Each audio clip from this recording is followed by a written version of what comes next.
here ready because I want to ask all you guys some questions too tonight. Oh, Kelpie is here. Now I'm in trouble.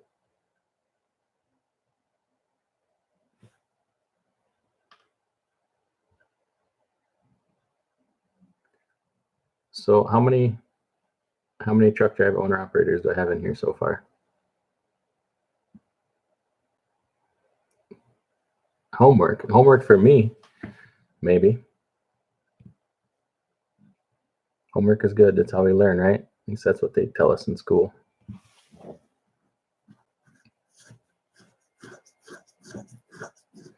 Boy, it's just getting crazier out there every day, isn't it? How's everybody's freight holding up? Everybody doing okay there?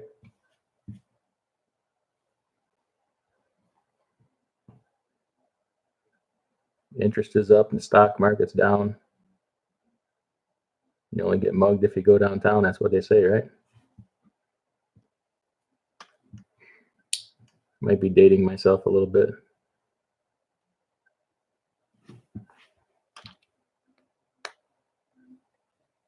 So far, so good. Good. Yeah, freight seems to be holding up okay so far.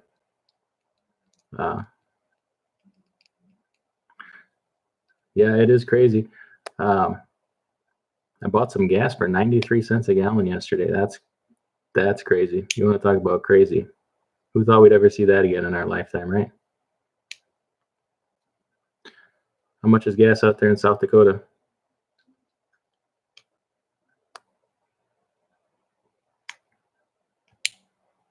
Jerry, what state are you in? I don't even know. How much is gas down there?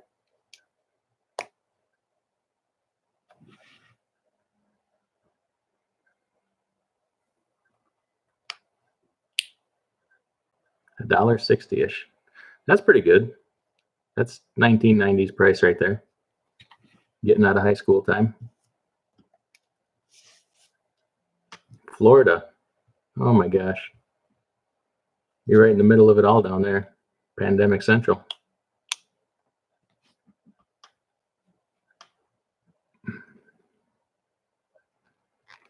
Do I have any other owner operators in here yet?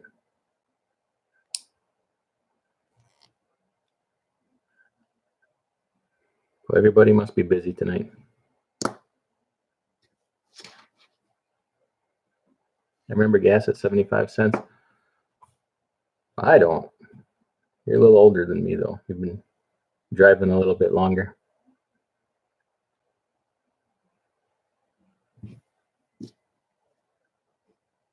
That's good. You're staying safe, staying in the house, not going anywhere. Ex-owner op. All right. Well, I wanted to do a little survey here. People that keep track of their numbers. And trying to come up with a good average.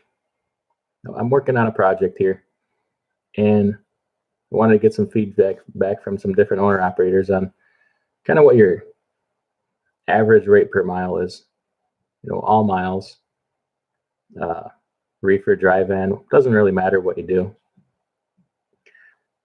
Trying to kind of get a good sense of what people's average rates are that they're getting. And I'm talking about maybe not right now during all this craziness, but maybe before that, when things were normal, kind of where everybody was at for numbers. And then also kind of get a good feel for about the total number of miles that people drive per week. Doesn't matter what you do, flatbed, reefer, van, anything. But I just want to have some good honest numbers that people are kind of comfortable with in my project here. So I want it to be real world practical. I don't want it to be, you know, shooting for the moon, stuff like that, unattainable. I want it to be attainable for everybody. So I want to get a good solid number and then maybe even make it a little bit more conservative than that yet. So anybody, Mike, anybody in here have any numbers on that?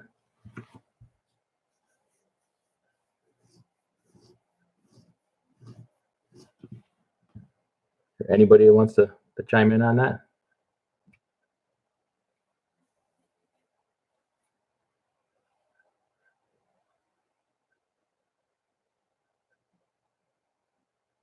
Nothing.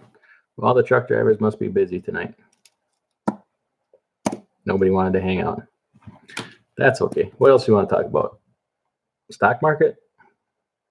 I like talking about that. The chaos continues, really.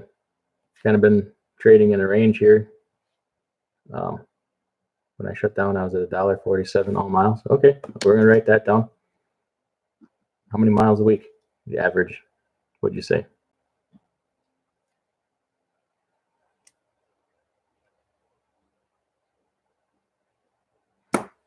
Anyway,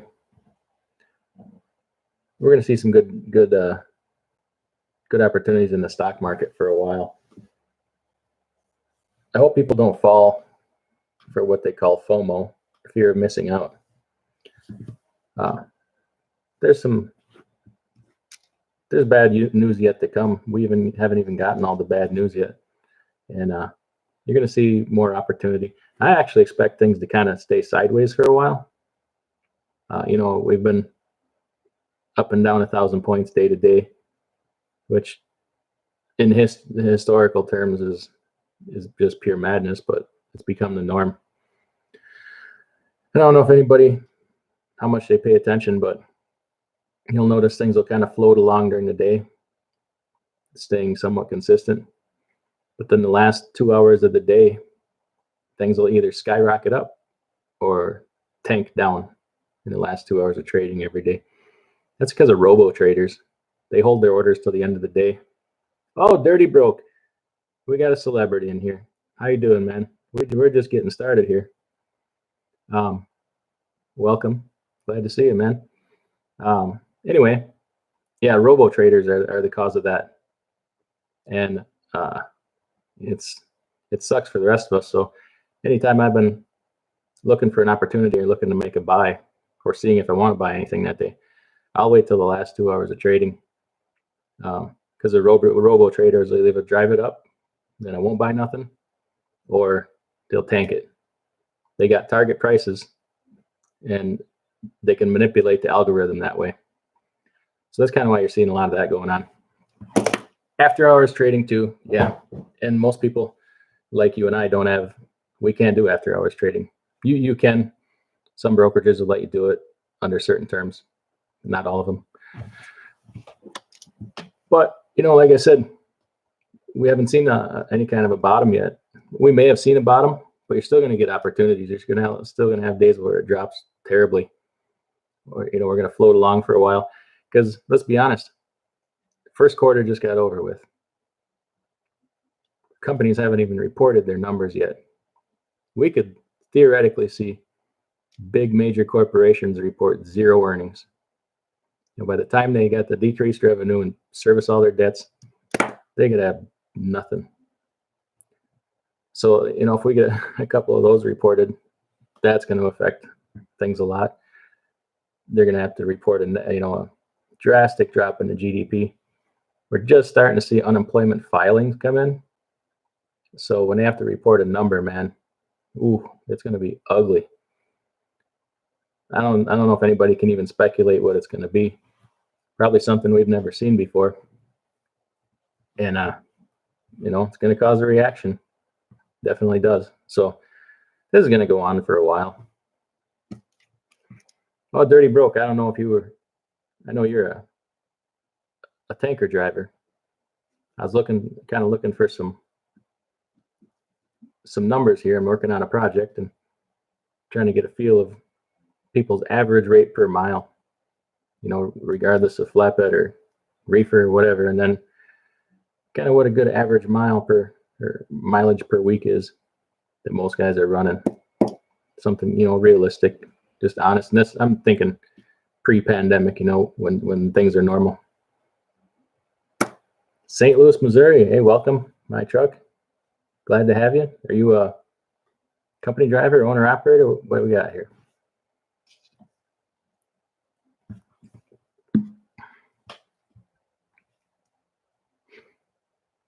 Everybody, check out Dirty Broke 215's channel. He's got a good channel there. Nice guy. Always trying to help people out. Is $300 a mile realistic? And boy, are you handsome. Wow. Holy cow. It's, it's realistic.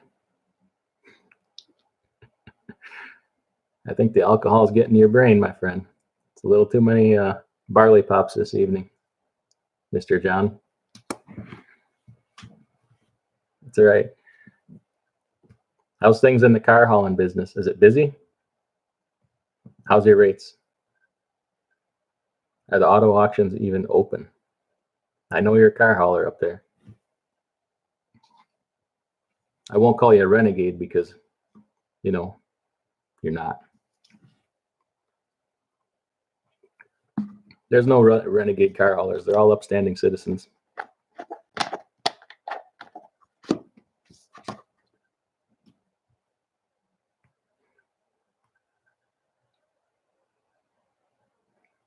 Anyway, what were we talking about?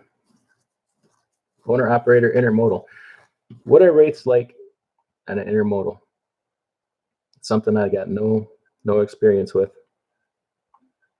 I don't know if you're out there in California where you're at, but what are rates like, and about how many miles do you run a week?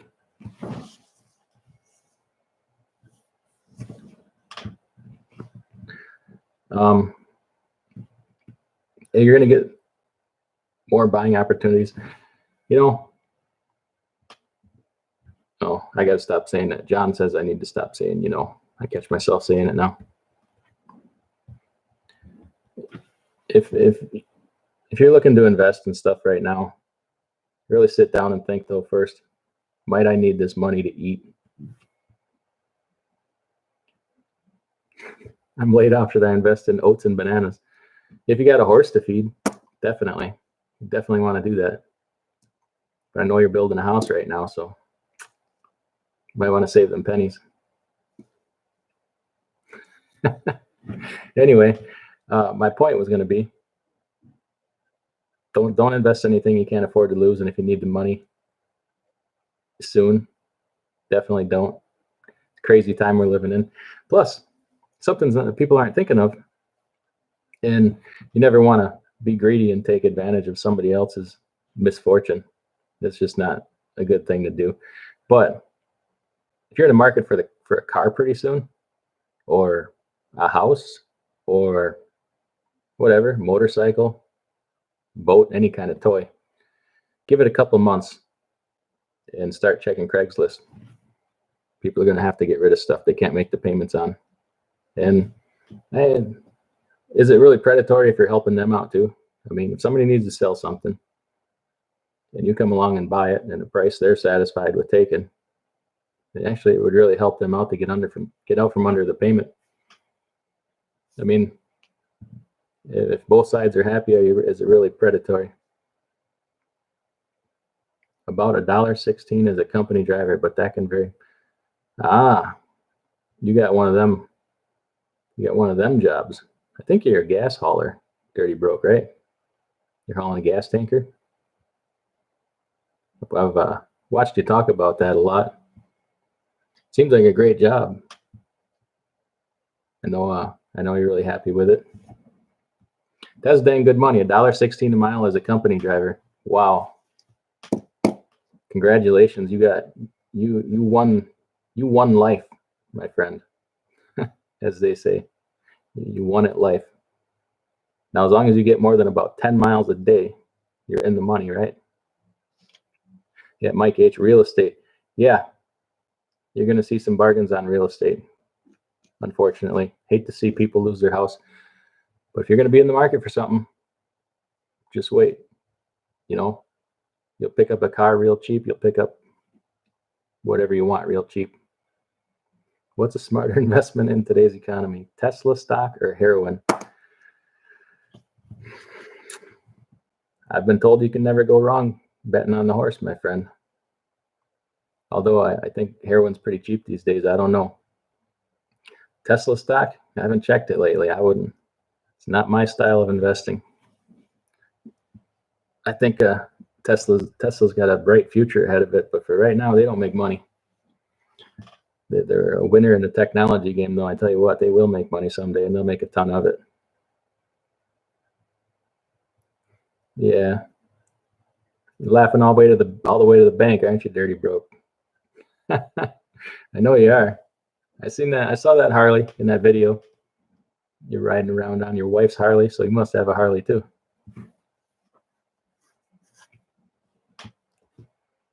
I enjoy your live streams. A lot of time I listen to them while I'm driving. I can't comment, but I watch them while I'm driving.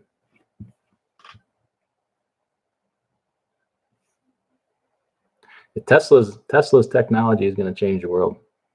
Tesla batteries are phenomenal, and once they get everything figured out, I hope they survive this economic shutdown. They shut down their plants in California, and they didn't have a ton of money in the first place. I don't know. It's scary. See who comes out the other side of this. Like I said, a lot of your bigger companies have a lot of cash on the books. They'll make it. But man, there's a lot of them struggling to begin with. You know, Ford is going to have a tough time through this. They eliminated their dividend. They just cut it to zero. And that causes people to lose confidence in the stock price. And it tanked. Last time I checked, it was $4 and change. So it basically got cut in half. That's not good for their future. But the only good news is everybody's going to be struggling coming out of this. I hope we all make it with this. Yeah, that's no joke, man. This is by the time this is all said and done, we're going to be living in a way different country. This is unfortunate. I'm guilty of myself of not in the beginning probably taking it serious enough, but you know, they weren't taking it all that serious, you know. So now my heart goes out to everybody that's affected by this whole thing. It's terrible. I know personal stories just of two friends that have lost people that they just found out they were sick, and 2 days later they were gone. So that's kind of crazy. I'm actually surprised. You know, if you would think that if there was anybody that was going to get this and be just sick and dropping all over the place, you would think it would be truck drivers. I haven't heard of any of us getting sick. I'm sure it's happened or happening, whatever, but you would almost think if it was happening that it would be all over the news, because they just love to spread that around, that we're just spreading disease all over the country. They'd love nothing more than to report that. But well, I guess I don't watch it or listen to the news, so I guess I wouldn't know. Anybody heard anything like that going on?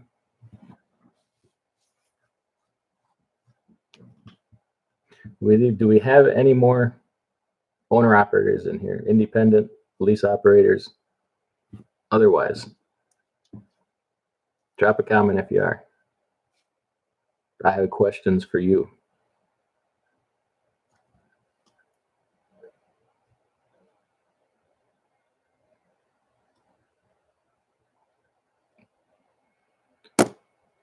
So what else is going on with everybody tonight? Anybody in here get laid off other than my car hauler friend? No, freight for me it's not been great. I mean, we're getting by. I don't know how long this would last, really. You know, food is always going to be a necessity or a need, but you know, after that, if people aren't buying things, I'm surprised so many things are moving. And I would think that, you know, it will come to a drastic slowdown or a stop here eventually. And I hope that people and places are starting to open up again before that happens, so there's a short transition time there. Because boy, I don't think anybody can even wrap their mind around how ugly it'll be when you know, if this goes on 4, 5, 6 more weeks. It already isn't good. And it's just weird. It's finally kind of setting in, of not being able to do things. Like, you only really want the things the most that you can't have. And, all I really want right now is like to go out to breakfast somewhere, to a restaurant or something, and you can't do that. It's just really weird. But that would like make me so happy right now. Just something like that. What are my favorite stocks right now? Boy. Well, general first qualify a few things. There's too many good opportunities out there to buy things of quality rather than to be bottom feeding and buying things that were questionable when times were good. I would qualify it also that I like things that produce an income. So that would be dividend paying stocks and real estate, things like that. My favorite stocks right now.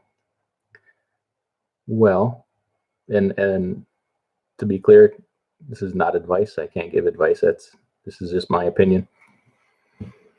I like Prudential.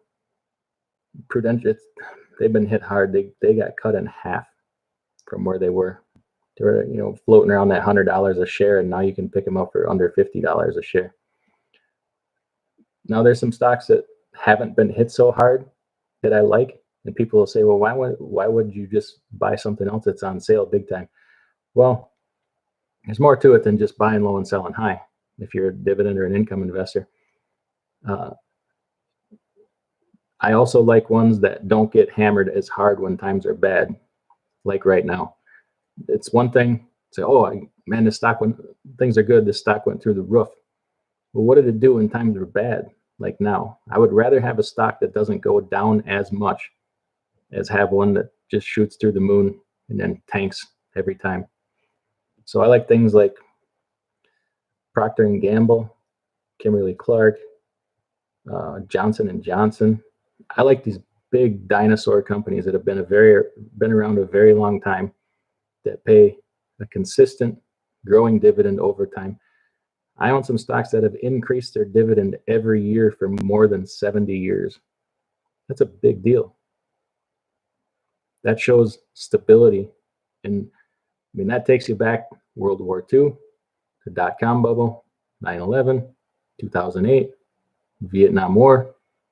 It shows that they can survive those hard times. So that's the kind of stability that I look for. I own a water company that's been paying a dividend for over 200 years, back to when, before James Madison was president. It's a small little company out of York, Pennsylvania, York Water Works.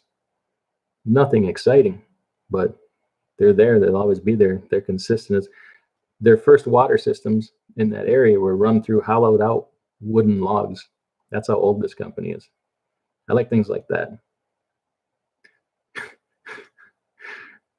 Have you ever eaten bat soup? What's a smarter investment, gold bars or nuggets? I have not eaten bat soup. I love gold bars. If you can find gold nuggets on your own, better yet. Do I have a bunker? Is there cheese in it, since I heard you're from Wisconsin? I'm not going to comment on that, because if I did have a bunker, you're out of luck, my friend. You can't come here. I've owned stocks in bleach since 2010. Clorox? Oh, I forgot to mention, I love Clorox. I think that's my single biggest individual stock holding right now.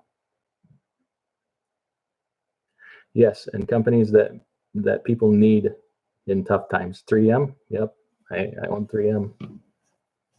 And it's on sale. They're definitely on sale right now. There's a lot of ones like that, but that's my individual strategy, and it served me well. I didn't always do it that way. Used to always be just a traditional person looking for growth. And then one day, not long ago, it kind of dawned on me. If you're just invested 100% in growth with no income, no other kind of investments, when everything tanks, what are you left with? You're left with nothing, whatever the price is. But if you invest for income, dividends, stuff like that, when things tank, I still get all my dividends. I have not suffered a dividend cut since this thing started. There's a couple companies I'm worried about, and they're oil companies, so they're struggling, but they're gonna make it.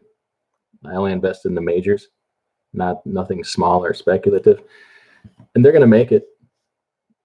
May they cut the dividend? It might happen, but they've shown a solid history that they'll be back. And where was I going with that? Oh, anyway, when the prices tank, you still get your dividend. And not only do you still get your dividend, but if you're reinvesting dividends, that money, because the share price is low, buys more shares when you reinvest. So that helps you grow your share count. And when things recover and the prices go back up, you're just that much better off. It turns into be a growth play anyway with your reinvested dividends. So I really like that. It's kind of a win-win. I would caution, if you're going to invest for dividends and stuff like that, do your homework first. Don't get caught in any yield traps. If you see a stock that's yielding, 5% is high to me. But if you're seeing ones that yield 8, 9, 10%, that's a yield trap. It's not sustainable, and you're probably going to get a cut, or the share price will tank. Just remember, it's too good to be true. It usually is. So that's just some things I watch out for there. I'll talk more in a video about my general investing strategy and theory, because it warrants further explanation. Where do I see mortgage rates in 2 months? And is there a recession looming? Well, mortgage rates in 2 months, they can't go a heck of a lot lower. They'll go lower, but recession looming. Look out your window. Go for a drive around town. I don't know. You just got laid off. Is there a recession looming? Are any of the car manufacturers open? You hauling many cars these days? I know Dirty Broken here. He's probably the most recession-proof person you'll ever know, hauling that fuel. I think he hauls diesel though, not gas. If they stop delivering gas and diesel, I guess the rest of us stop moving too. So that's the reason why Ford is getting killed. Yeah, that's part of it. Paying a dividend promotes investor confidence in the company. It's a sign of a healthy company. It's a sign of a good balance sheet and a well-run company. So companies try to do everything they can to not cut that, because you cut the dividend, you destroy investor confidence in your company. The first thing they think is, oh, something's wrong here big time, and they'll bail out, and then your share price tanks, and it's a domino effect. Other ones to watch out for are companies that have or are borrowing money to pay the dividend. Yes, you don't want to see them borrowing money to pay a dividend. You also don't want to see them doing return of capital. When you look at a dividend companies are paying out, it'll give a breakdown of where the money came from. Some of them will give you a return of capital, which is they'll return part of your original money to you as a way to pay out a dividend. So that means that they didn't have the money and they couldn't. Hi, Caleb. How you doing? Jake Karras. How you doing? California. All right. And they didn't have the money to pay you. Now just because a company's paying you the dividend that they didn't have the money for out of cash flow doesn't mean they don't have the money. A lot of them keep cash on the side. They can borrow it. They can sell assets. If they see it's only a temporary problem, that they don't have the money to cover their dividend, they'll find a way to cover it. Companies receiving bailout money will be forced to cut dividends. That's quite possible. They at least can't pay a dividend for 5 years, I believe the stipulation was in the rule. And they can't take any executive bonuses, and what the heck? Oh, they have to keep their employment rate above 90%. I don't think that they can cut more than 10% of their workforce. Caleb, 2013 reefer, so busy. All right, what kind of rates are you getting, Manuel, Caleb? And about how many miles are you running a week? Trying to gather some information here. So yeah, if you see a company cut a dividend and investment, it's not good. It's not always bad. Sometimes it's better to see them do that than survive than it is to see them struggle to pay it out and not be able to maintain it and be put in a bad situation. Like right now, if 3M cut their dividend, I wouldn't worry about it because they're what's called a dividend king. They've been paying an increasing dividend every year. They've increased their dividend for over 50 years. That's a long time. Local but pays low. Oh, you were the one that was looking to make a change out there in Nebraska, I believe.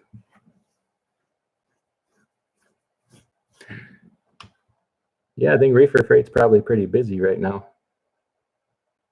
I keep an eye on the broker boards and stuff. It seems like it's busy. You would think the rates would be way better than they are.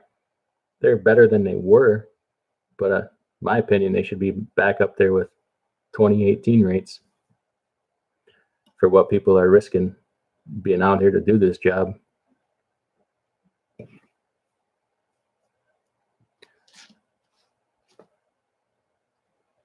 But yeah, Jake, companies receiving the bailout money, I don't know. I have mixed feelings about that.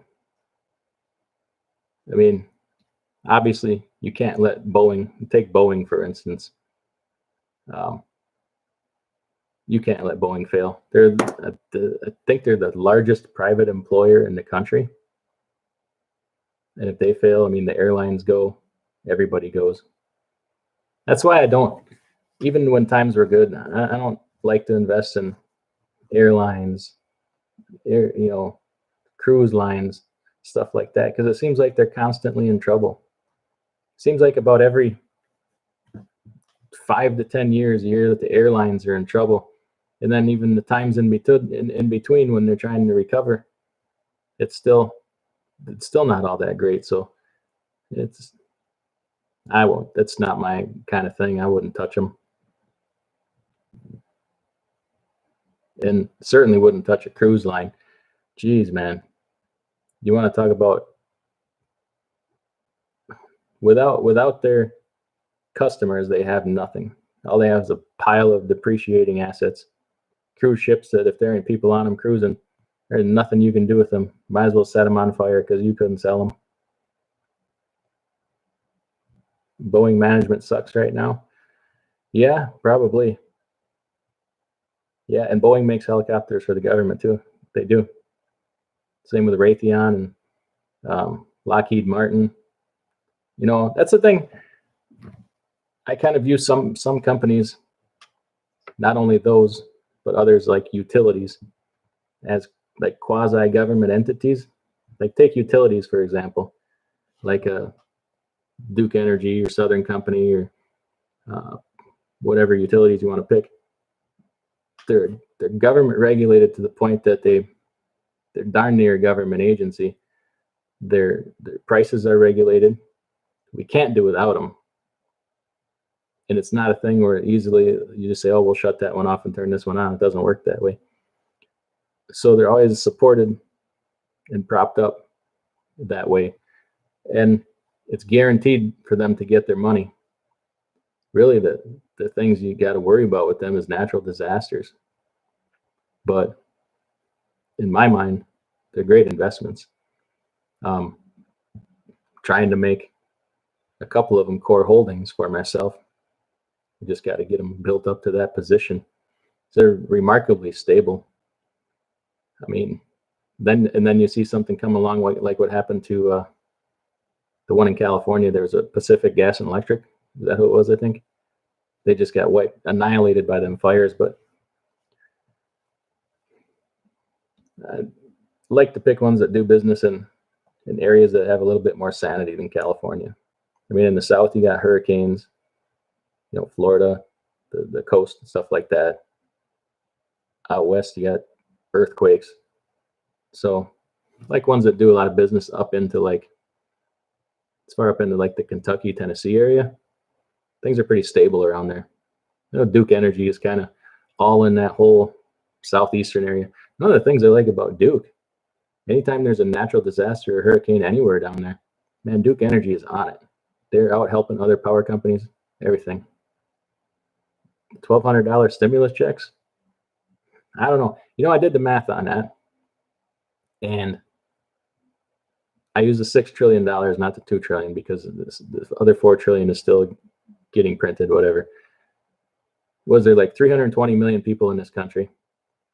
That comes up to about $18,750 per man, woman, and child that they're going to put in the economy. So in your name, they're printing $18,750 just for you, not including your wife and child. Who would spend that money better? You or whoever they're going to give it to? General Motors? I don't know. Boeing? Whoever they're going to give it to. I don't know. They're going to hang you with the bill, and you're only going to get $1,200 of it. So I got mixed feelings on that. I understand it's a bad situation. There's no good answer. This isn't like your normal economic downturn. This is weird. What I don't like about it is it's only getting started. I don't know where this is going to go. Be a big tell how the major trucking companies report things. If things are actually doing as bad or good, we won't really see actual results till second quarter. That's true, and I think it'll drag out even farther than that. First quarter just ended, but this whole thing, this craziness, didn't start till what? First week of March. So you had 2 months of the first quarter that were really probably going to report as normal. Is it true I once dated Nancy Pelosi? I wouldn't really call it dating. It was just, a short-term thing. Yeah, so second quarter numbers will be more telling, and those won't come out till July, middle or end of July. And like I said, the bad numbers are going to take a while, and there's no need to have the fear of missing out right now. You're going to get plenty of opportunities to get some bargains. And that's just my opinion, because there's more than just the stock market. We haven't even seen anything. So you take a company this is a bad example because this company is going to be just fine. Take a company like Procter & Gamble and say they report zero earnings. Okay, that's going to kill their stock price. But if they have all these bonds that they got to pay, making these bond payments, they can't make the bond payments either. That's just as much money or more money, and paying their debt also. So there's a whole side of it that we're not thinking about. That's a huge. The bond market is way bigger than the stock market. Oh no, I don't think so, Rob. Anyway, and then like I said, GDP. What else did we say? Unemployment numbers. That's going to be a big one. They're not even going to know what the heck to report. I can almost bet you that anything that gets reported is just going to be made up. I wouldn't want to have to be the guy to stand at the microphone and deliver this news to the country. Do you believe in dollar cost averaging into the market? I do. Now, statistically, believe it or not, lump sum investing beats dollar cost averaging over the long term. But, I mean, we don't have 100 grand to drop all at once. So, yeah, dollar cost averaging is the way to go, especially now that there's zero commissions. The zero commissions thing is a big deal. You can get that almost anywhere. Any of your major brokerages have zero commissions. I don't like the Robinhood and M1 and stuff like that. especially Robinhood, man, they really failed during this whole crunch we've been going through right now. A lot of people lost millions of dollars because the Robinhood computer system crashed. People were just out. They couldn't make their trades. Crazy. So why subject yourself to that when you can get a full service brokerage now for the same commit for nothing? Doesn't cost you any more. But yeah, it makes it practical to invest even now $5 here and there. You know, if it takes you a year to buy one share or something, hey, that's a share more than you had last year. I definitely believe in it. And it's not always about mathematics. Well, I mean, it is, but they say the best time to start investing is 20 years ago. The second best time is today. So get started. I just like to say, do your homework first. Am I a member of OOIDA? No, I'm not. Used to be a long time ago, but then they let me down a few times. So I just said, why am I even bothering? I own stock in Bill Cox's outfit. Does he help you tote your wash? If you haven't seen the movie Sling Blade, what are you thinking? It's a classic. Should I cash in my 401k and invest it all in Bitcoin? Possibly Beanie Babies. What say you? I say, hey, if that's what you believe, I think you need your head examined. That's what I think.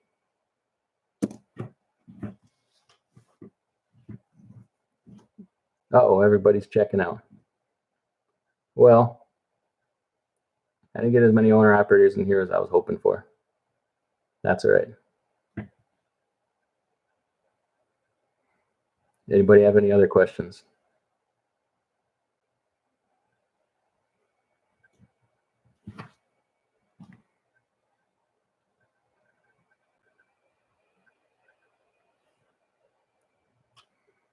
Uh-oh, everybody's dropping out. So 45 minutes ain't too bad. We're going to call it a night here. So everybody take care, and we will see you next time.